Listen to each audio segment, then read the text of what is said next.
Monsieur le Président, cher Volodymyr, Mesdames, Messieurs les ministres, Messieurs les ambassadeurs, Mesdames, Messieurs, pardon pour ce désagrément technique.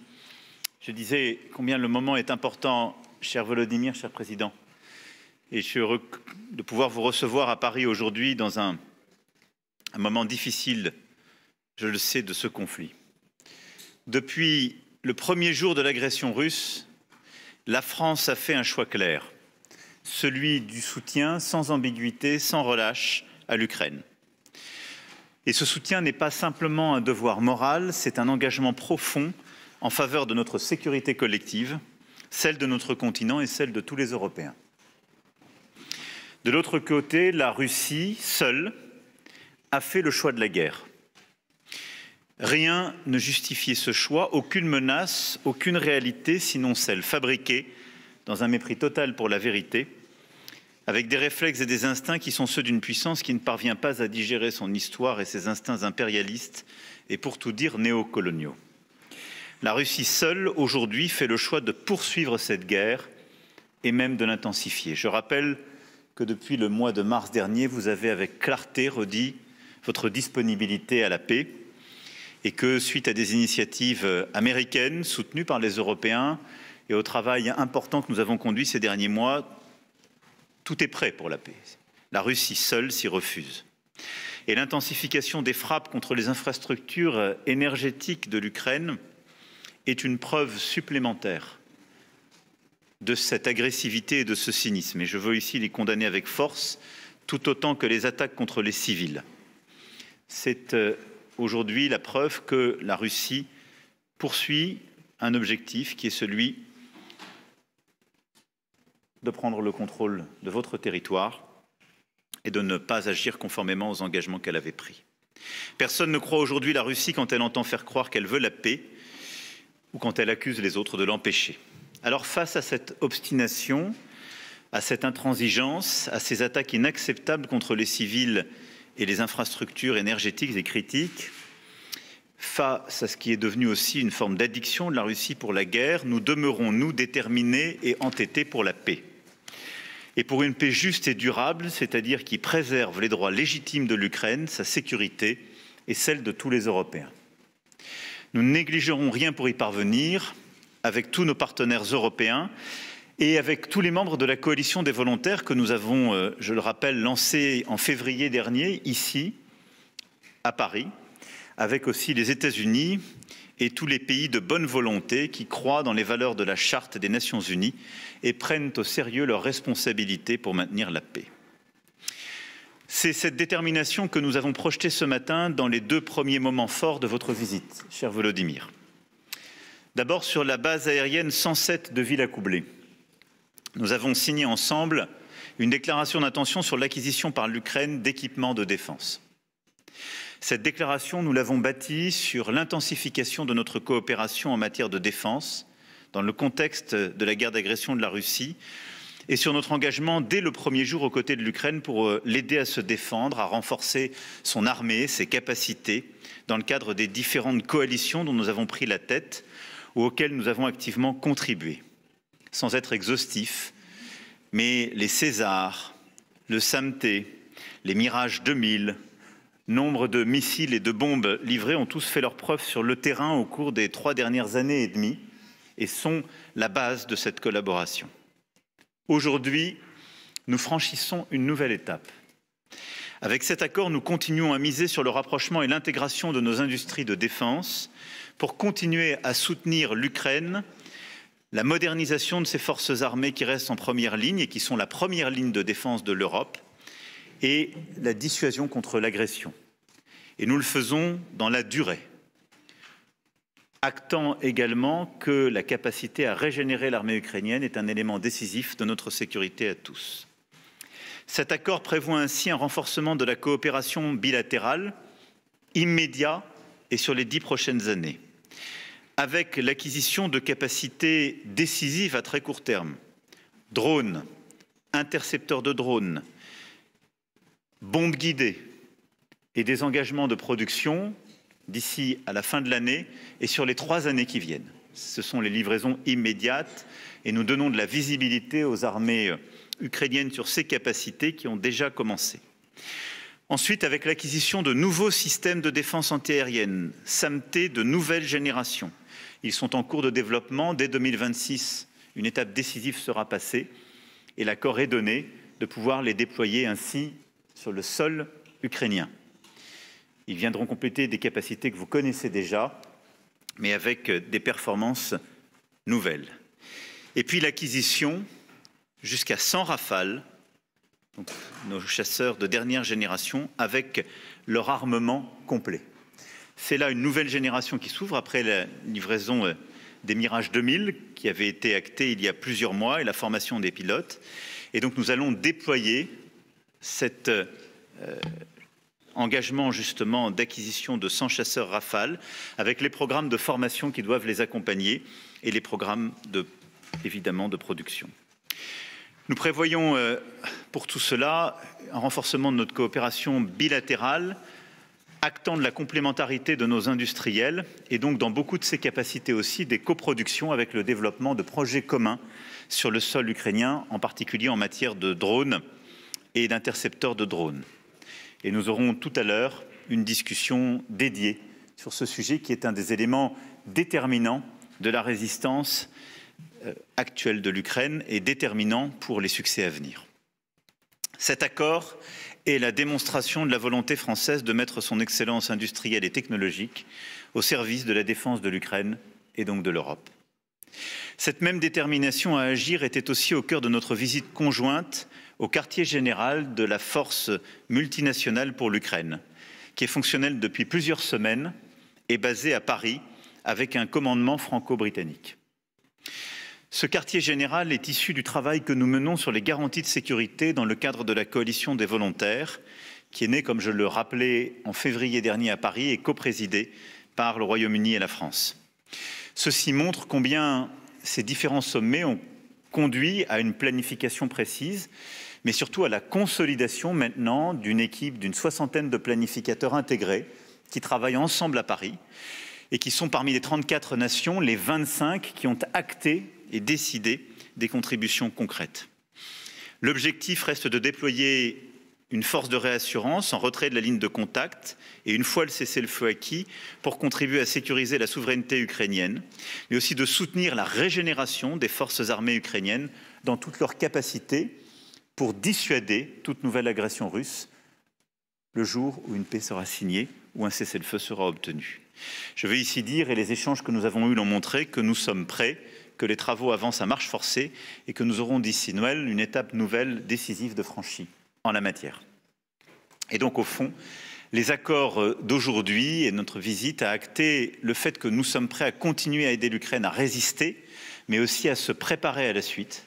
Et par les livraisons capacitaires et les engagements que nous avons pris, comme par les travaux de planification, nous avons montré que du court terme jusqu'aux années à venir, nous nous mettons en situation d'être aux côtés de l'Ukraine.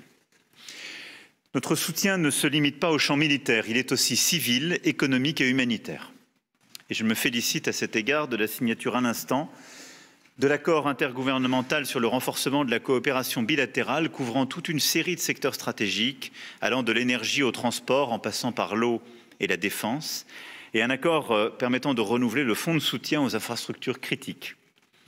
Je me félicite également de la signature entre Alstom et la Société des chemins de fer ukrainiens OUZ d'un contrat de 475 millions d'euros pour la fourniture de 55 locomotives à l'Ukraine, avec un financement de la BIRD et de la Banque mondiale. Ces locomotives, qui seront fabriquées dans le territoire de Belfort, sont une autre manifestation concrète de notre partenariat économique et stratégique dans la durée, en soutien à un acteur clé justement de la résistance ukrainienne. Nous aurons par ailleurs des échanges avec le président Zelensky pour continuer à créer les conditions d'un cessez-le-feu et d'une paix juste et durable, selon deux lignes d'effort, le renforcement de soutien à l'Ukraine et le renforcement de la pression sur la Russie, tant qu'elle persistera dans son refus de la paix. Au niveau européen, nous continuons notre travail pour répondre aux besoins financiers urgents de l'Ukraine pour les 2 prochaines années, comme s'y est engagé le Conseil européen le 23 octobre. Les discussions se poursuivent sur un prêt dit de réparation. Il y a un chemin dans le respect du droit international et nous continuons à travailler pour garantir un partage des risques avec nos partenaires internationaux, notamment au sein du G7. Nous travaillons aussi aux conditions de notre soutien, s'agissant notamment de l'utilisation qui sera faite des fonds, qui doivent permettre de soutenir les efforts militaires et de défense de l'Ukraine, en renforçant l'intégration des bases industrielles et de défense européennes et ukrainiennes, avec des critères clairs de préférence européenne. Le soutien aux dépenses budgétaires ukrainiennes devra aussi être assorti de conditionnalités robustes. Au-delà, l'Union européenne devra continuer d'apporter à l'Ukraine un soutien financier prévisible et stable à long terme. Nous y parviendrons, y compris s'il le faut en explorant les voies nouvelles, comme nous avons su le faire dans d'autres cas quand la situation l'exigeait. Je pense en particulier à l'endettement commun dans le contexte de la pandémie. Ce sera à la fois un signal fort en soutien à l'Ukraine et en direction de la Russie, qui ne doit pas croire qu'elle peut miser sur la fatigue des Européens. Nous sommes aussi déterminés à continuer de renforcer nos sanctions contre la Russie, en lien avec les États-Unis, afin d'affaiblir sa capacité à poursuivre son effort de guerre. Cela vaut aussi pour la flotte fantôme, contre laquelle, vous le savez, nous restons mobilisés, avec le souci de continuer à mieux nous coordonner pour entraver son fonctionnement. Je voudrais conclure en soulignant une nouvelle fois que l'Ukraine appartient à la famille européenne, non seulement par sa géographie, mais par ses valeurs, son histoire et son courage. Le chemin vers l'Union européenne sera exigeant. Il supposera des efforts et des réformes profondes, notamment en matière d'état de droit, de transparence, de gouvernance, de lutte contre la corruption. J'ai confiance dans la détermination du peuple ukrainien à les mener à bien et j'ai confiance dans le président Zelensky pour le faire.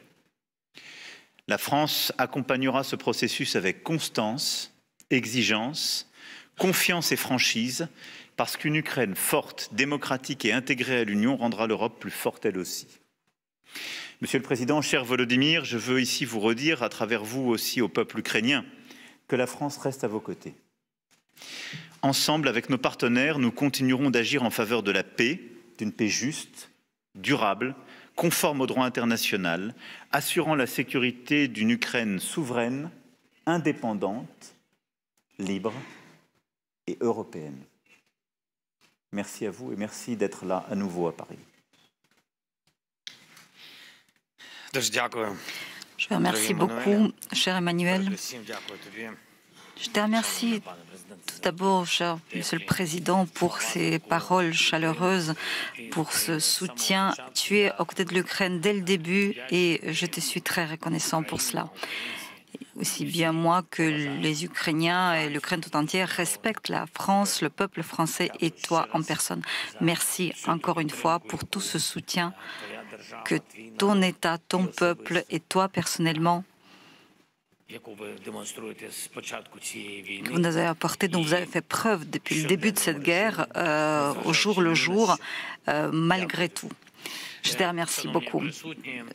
Chers présents, journalistes, mesdames et messieurs, chère France. Vous savez, je suis reconnaissant au président du fait que la France est aux côtés de l'Ukraine et que l'Ukraine n'est pas seule dans sa défense. Et c'est pour ça que nous pouvons compter sur la fin de cette guerre, car nos amis sont à nos côtés. La France est notre amie et nous pouvons escompter sur la fin digne de la guerre. Poutine travaille contre l'Ukraine depuis des années. Les années de guerre hybride, les années de guerre à grande échelle. La Russie a beaucoup de ressources et ne compte pas ses pertes humaines. Elle cause des frappes constantes, mais nous faisons tout pour nous défendre.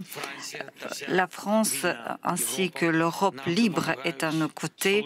Les États-Unis nous aident ainsi que d'autres pays du monde, depuis le Canada jusqu'aux pays d'Asie, du Japon aux pays de l'Amérique latine. Nous avons créé une des plus grandes coalitions de protection de la vie et je remercie Emmanuel pour cela, mais également tous les partenaires, ces coalitions fortes qui n'ont jamais existé jusque-là, L'Ukraine a donné cette impulsion qui a réuni impulsion à l'Europe et au monde. Et nous recevons une aide grâce justement à cette unité. Et c'est pour cela que nous pouvons abattre les missiles russes, nous pouvons arrêter les assauts quotidiens russes au front. Nous restaurons notre énergie. C'est très difficile, c'est très compliqué, mais nous parvenons à restaurer nos infrastructures lorsque la Russie les détruit. L'essentiel, c'est que nous donnons de l'espoir aux autres nations. L'espoir que la Russie ne parviendrait pas à faire de la guerre la norme de la vie, de la déportation. L'Ukraine n'est pas seule dans sa défense, elle n'est pas abandonnée. Et la France sait très bien à quel point c'est important pour nous, à quel point les paroles qui viennent d'être prononcées et les paroles qui avaient été entendues en France en 1940, le 18 juin, de la part du général de Gaulle. Les défenseurs ne doivent pas être seuls. Et je te remercie, Emmanuel, de cette aide efficace et pratique de la France et qui nous apporte réellement de la force et de l'espoir. Aujourd'hui, notre rencontre nous aide dans notre défense, nous apporte des éléments pratiques et forts. Donc la préparation des accords et la signature de ces accords,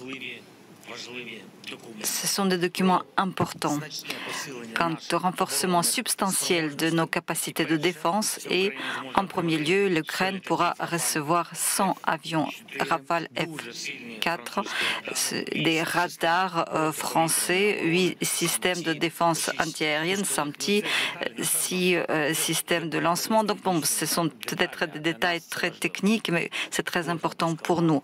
Chaque système de lancement, c'est la protection de vie en Ukraine. C'est très important et nécessaire. Les missiles indispensables pour notre défense, les bombes téléguidées. Et je soutiens et tiens à souligner nos accords et cet accord stratégique qui va fonctionner sur 10 ans à partir de l'année prochaine. Nous sommes conscients des bases de cet accord, des bases politiques, financières, industrielles. C'est un accord historique et nous apprécions beaucoup cette soutien de la France afin d'obtenir la sécurité garantie en Europe. Ensuite, nous nous sommes rencontrés aujourd'hui avec le président français, avec les représentants des entreprises de défense. Nous sommes très reconnaissants pour cette rencontre. Nous avons pu discuter des détails concret de cette coopération technologique, mais surtout nous avons donné l'axe, la direction. Nous allons augmenter ensemble le potentiel technologique et industriel de la France et de l'Ukraine. Ce n'est pas que de la défense, c'est aussi une question de la vie. Ce sont des emplois pour nos concitoyens, sur le développement des entreprises, sur le développement des collectivités.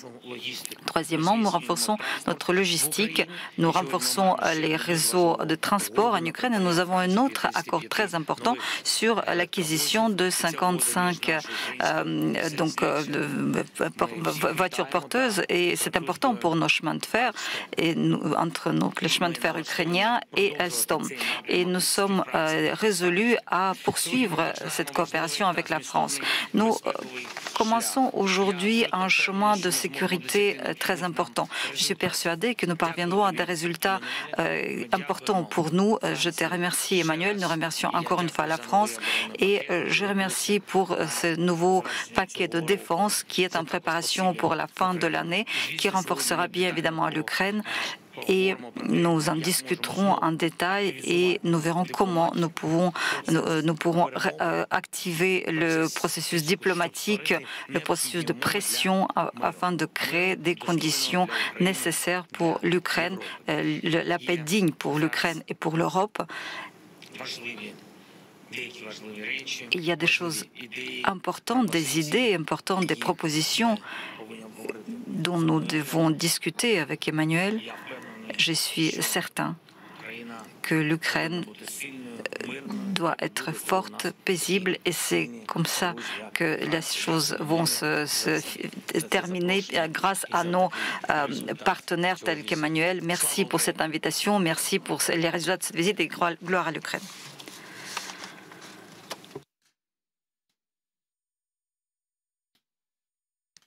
Monsieur le Président, bonjour. Tarek Kaye pour France 24. Une question justement sur les Rafales. Peut-être si vous pouvez nous donner quelques détails supplémentaires sur le financement qui paiera justement et à quel horizon verrons-nous justement les premiers Rafales voler dans le ciel ukrainien. Et est-ce que cette annonce n'arrive pas un peu trop tard au vu de la situation sur le terrain? Et peut-être une dernière question, en montant peut-être d'un cran supplémentaire et très significatif, cela ne risque-t-il pas de faire de la France peut-être un pays co-belligérant? Craignez-vous justement de potentielles représailles russes? Merci. Non, et vous voyez combien les deux parties de votre question montrent qu'il est toujours trop tôt, toujours trop tard pour aider l'Ukraine. Je pense que c'était le bon moment de le faire. Vous savez que nous avons déjà déployé des Mirage 2000 et que nous appelons d'ailleurs tous ceux qui en utilisent à coopérer et avoir ce soutien. Après d'ailleurs qu'il y ait eu aussi d'autres avions de combat, d'autres capacités déployées par d'autres partenaires. Et donc il y a aujourd'hui dans l'aviation ukrainienne des soutiens qui ont été faits par différentes nations avec des capacités des uns et des autres. Ce sont des capacités de défense de l'espace aérien ukrainien. Elles viennent compléter nos dispositifs antimissiles. Elles sont pertinentes et nécessaires. Le contrat que nous avons signé aujourd'hui s'inscrit dans un autre espace de temps, celui de la régénération de l'armée ukrainienne dans l'avenir.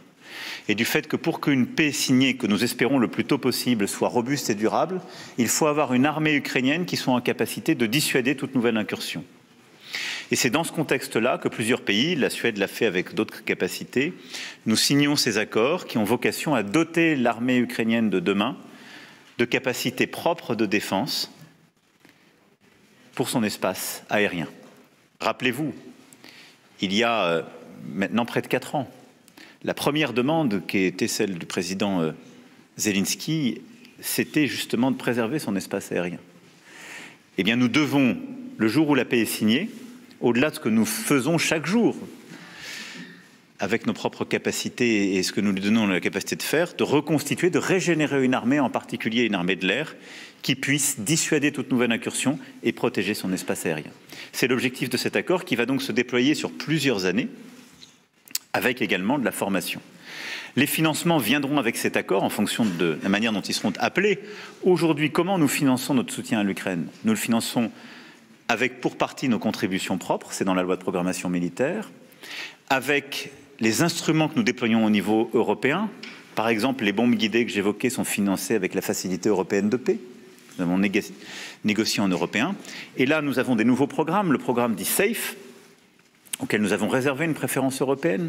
Nous avons le programme dit ERA, qui a été conçu avec les intérêts tirés des avoirs gelés russes au niveau du G7, qui permet aussi de financer des capacités militaires et doit venir. Et les financements qu'on va dégager au niveau européen doivent être mobilisés là-dessus. Voilà, donc ça vient en complément de ce qui a été fait dans la durée. Les financements viendront en fonction du déploiement et utiliseront nos mécanismes communs. Et au fond, c'est aussi pour nous, Français, notre intérêt d'aller sur de tels programmes. Parce qu'à partir du moment où nous mobilisons les financements qui permettent de soutenir l'effort de guerre de l'Ukraine, il est plus pertinent pour nous de nous mettre en situation d'avoir des capacités européennes à mettre en face. Sinon, nous nous mettrions collectivement en situation d'avoir de financements européens pour acquérir des matériels américains. Ce qui vous en conviendrait n'est sans doute pas ce qui est le plus pertinent pour nous.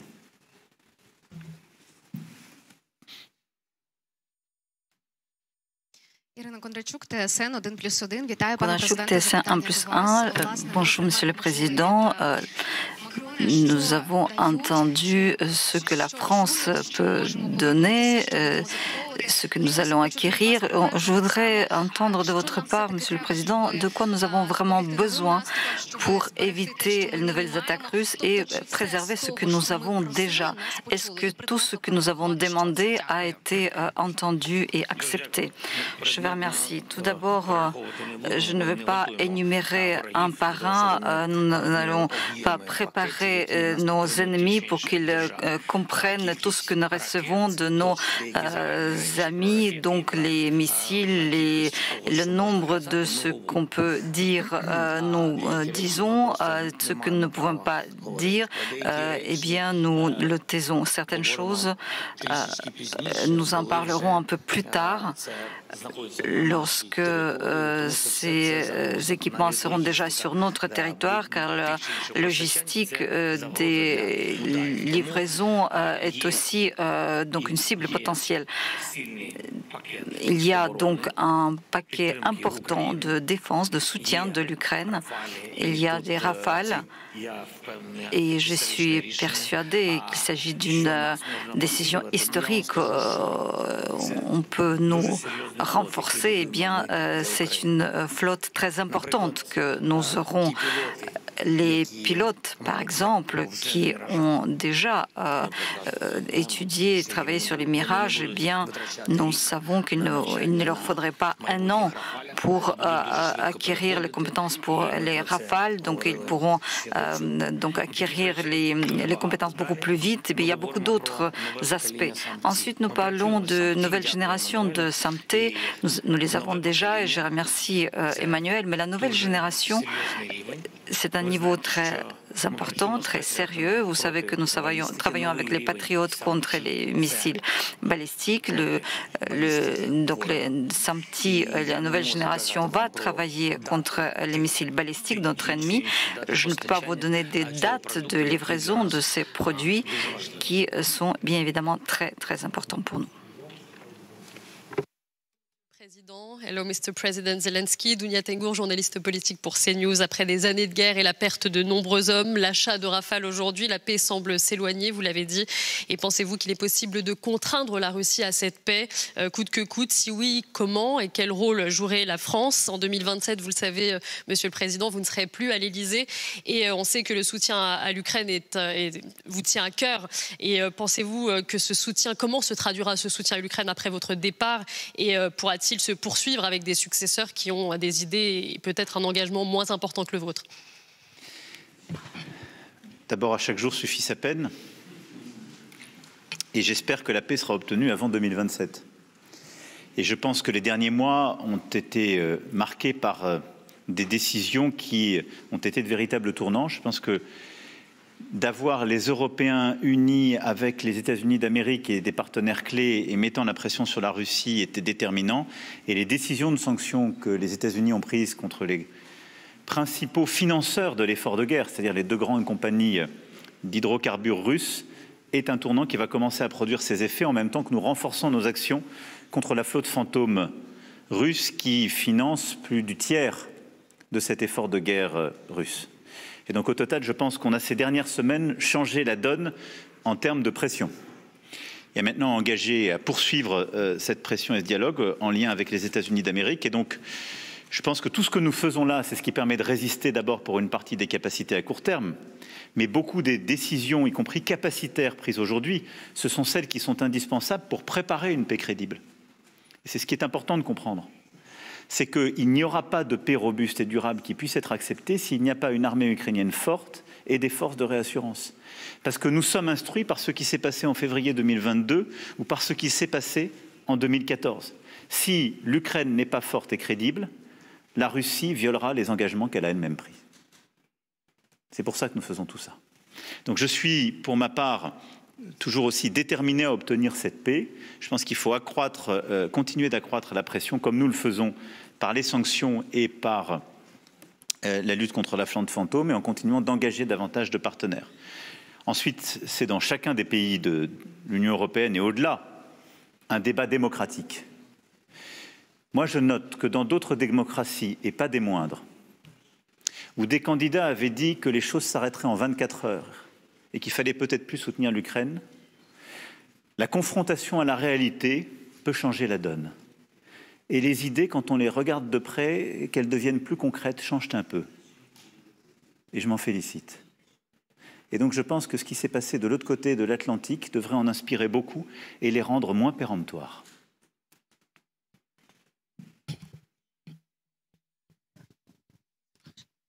Bonjour, доброго дня. Bonjour, Lydia Tarrant, Ukrinform. Monsieur le Président, est-ce que vous avez levé la question de prêts de réparation avec le président Macron? Je pense que oui. Est-ce que les pourparlers sur le sujet sont avancés? Est-ce que nous pouvons dire que l'accord qui a été signé sur plusieurs années, qui promet beaucoup, contient-il l'utilisation de ces moyens pour l'acquisition de l'équipement militaire? Et bien évidemment, je ne peux pas ne pas vous poser la question. Est-ce que jusqu'à présent, suffisamment de choses, des mesures ont été prises pour épurer notre système de corruption, et quelles seraient les mesures suivantes à prendre? Je vous remercie de votre question. En ce qui concerne le financement, le président Macron en a parlé. Il y a un programme SAFE et le programme ERA. SAFE est davantage utilisé pour la coproduction, et même dans le programme de Rafale, nous étudions la possibilité, si techniquement nous sommes prêts, à un moment donné, de procéder à une coproduction d'une partie de ces avions. Effectivement, il s'agit d'une question très importante pour nous, y compris aussi la coproduction des drones, et nous souhaitons et nous allons utiliser le programme SAFE dans ce domaine. En ce qui concerne les avoirs gelés, bien évidemment, nous avons dit que nous escomptons, et je pense que nous parviendrons à trouver une solution afin d'utiliser les actifs russes, notamment pour le paquet européen de défense pour la production ukrainienne, mais aussi donc pour les systèmes de défense antiaérienne provenant des États-Unis. Donc je pense que ce serait juste d'utiliser les actifs gelés pour les projets dont nous avons parlé aujourd'hui avec le président Macron. Est-ce que c'est suffisant? Non. Ce n'est pas suffisant. Nous allons continuer à travailler dans cette direction. Je vous remercie. Merci beaucoup, mesdames et messieurs.